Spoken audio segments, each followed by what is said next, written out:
Part 3. Understanding God's Plan and Divine Nature. Chapter 7. The Nature of Reality, Material and Spiritual Energies.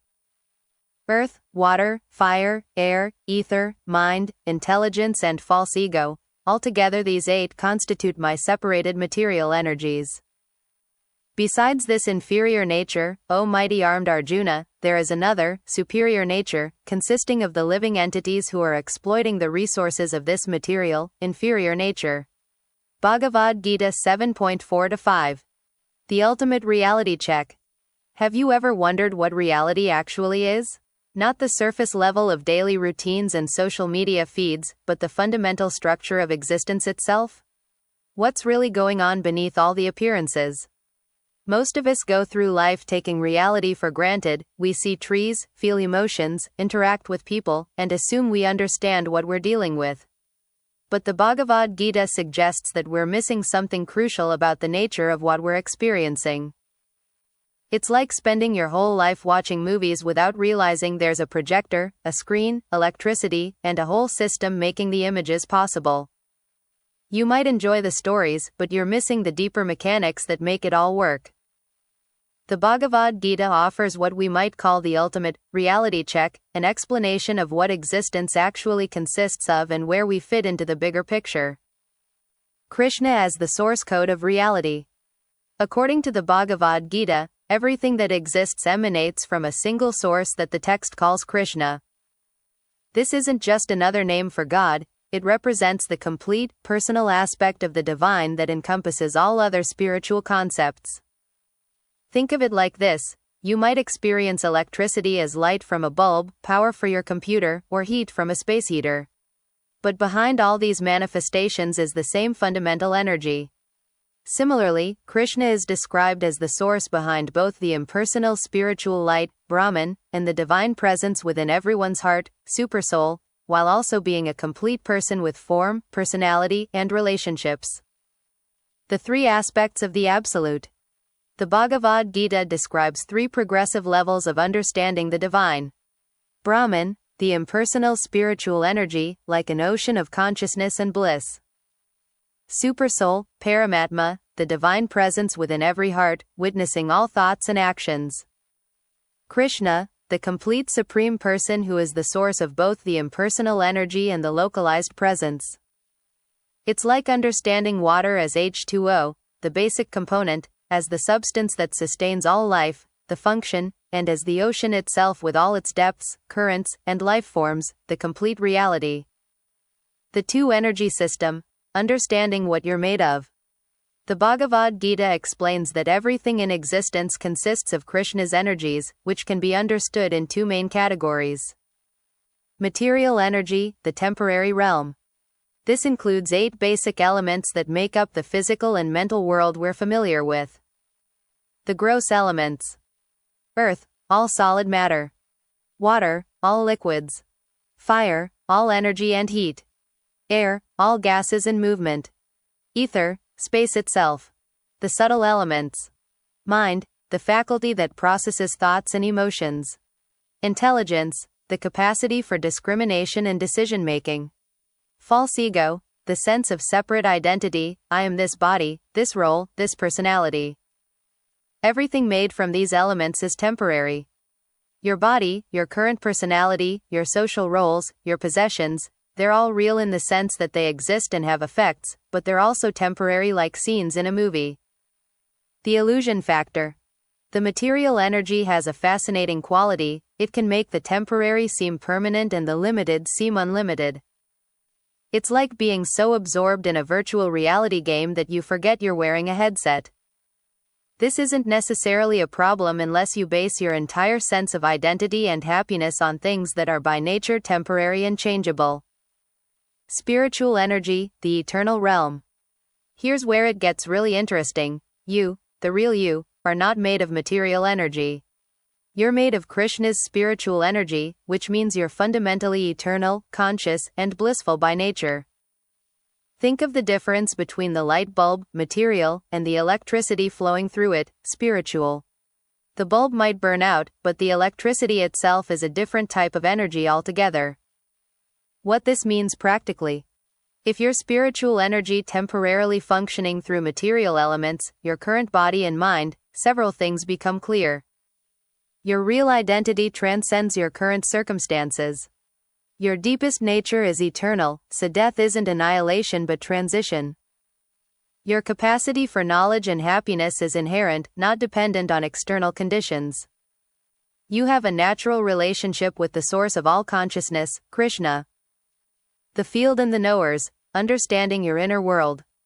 The Bhagavad Gita offers a helpful analogy for understanding your current situation. Think of your body as a field, like a farm where various activities take place. Within this field, there are two knowers. The individual soul, you. This is your individual consciousness, aware of your particular body, thoughts, feelings, and experiences. You're like the owner of a specific house who knows every room and corner of that house but has limited knowledge of other houses. Your consciousness is real and eternal, but it's currently limited to operating through one material body at a time. The Supersoul, Divine Presence. This is Krishna's expansion present within every living being's heart. Unlike your individual consciousness, which is limited to your particular body, the Supersoul is aware of all bodies, all thoughts, all activities everywhere. Think of it like the difference between a local radio station, individual soul, and a satellite that can tune into all frequencies simultaneously, Supersoul. The relationship dynamic. The individual soul has limited independence. You can choose what to desire and which direction to focus your consciousness. The Supersoul acts more like a neutral facilitator, helping fulfill whatever you genuinely want to experience, but not forcing any particular choice. It's like having access to an incredibly sophisticated computer that will run whatever program you choose, but won't override your selection even if you pick something that causes problems. The 5 factors behind all action. When you do anything, think a thought, speak a word, perform an action, the Bhagavad Gita explains that 5 factors are involved. The body, your material vehicle. The individual soul, you as the conscious being. The senses, your instruments of perception and action. The effort, your psychological energy and intention. The Supersoul, the ultimate permitting authority. Understanding this helps explain why life often feels like a collaboration between your personal efforts and forces beyond your control. You provide the desire and effort, but the ultimate results depend on the complex interaction of all 5 factors. The cosmic purpose, a training ground for spiritual growth. This brings us to the big picture question: why does any of this exist? Why is there a material world at all if we're fundamentally spiritual beings? The Bhagavad Gita presents the material universe as a kind of cosmic rehabilitation center. A place where souls who want to try being independent from Krishna can experiment with that desire in a controlled environment. The learning laboratory. Imagine a flight simulator for pilots. It provides realistic experiences of flying, including crashes, without the permanent consequences of actual crashes. Similarly, the material world lets souls experience the results of trying to be the ultimate controller of their lives, while still maintaining the safety net of spiritual indestructibility. You can't actually destroy your essential spiritual nature, but you can certainly create a lot of temporary suffering by trying to find happiness through temporary things. The way back home. The good news is that this isn't a prison, it's a school. And like any good school, it provides everything you need to graduate. The curriculum is called Krishna Consciousness, gradually remembering your spiritual identity and re-establishing your natural relationship with the source of all existence. This doesn't mean losing your individuality or becoming absorbed into some impersonal void. Rather, it means discovering your actual, eternal personality and how it relates to Krishna and other spiritual beings. Practical implications for daily life. Understanding this bigger picture can dramatically change how you approach everyday challenges. Identity crisis resolution. When you know you're an eternal spiritual being temporarily wearing the costume of your current life circumstances, both success and failure become less emotionally overwhelming. You're playing a role, but you're not limited by that role. Relationship transformation. Seeing others as fellow spiritual beings on their own journey rather than just their external appearances opens up possibilities for much deeper connection and compassion. Purpose clarification. Instead of trying to find meaning through temporary achievements or possessions, you can focus on activities that actually develop your spiritual consciousness and help others do the same. Stress reduction. When you understand that you're responsible for your effort but not for controlling all outcomes, since the supersoul is ultimately in charge of results, anxiety about the future naturally decreases.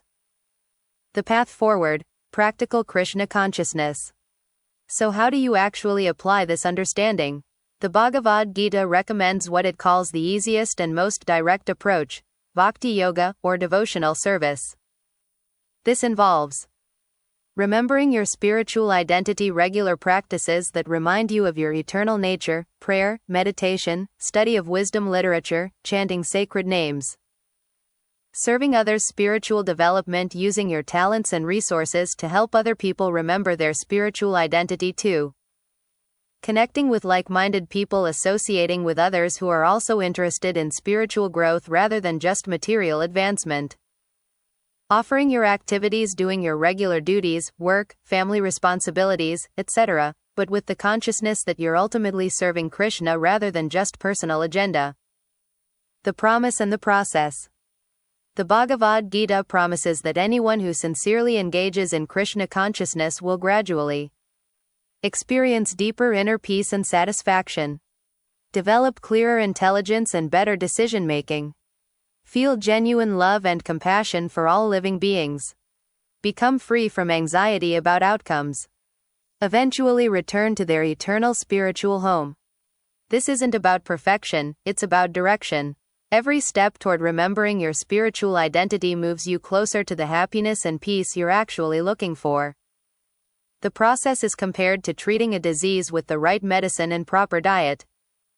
The medicine is hearing about Krishna from authoritative sources, and the diet is eating food that's been offered to Krishna with gratitude. Making it real. The question isn't whether this understanding is intellectually interesting, it's whether you're ready to experiment with living from this perspective. You don't have to abandon your current life or responsibilities. You just need to gradually adjust your consciousness about why you're doing what you're already doing. Instead of working just to pay bills, you can work as service to the divine.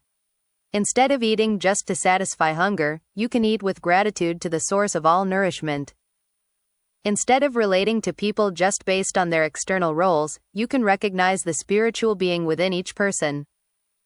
This shift in consciousness, from seeing yourself as a material being trying to find spiritual meaning, to recognizing yourself as a spiritual being temporarily functioning through material elements, can transform your entire experience of life. The choice, as always, is yours. But now you know what the choice actually is.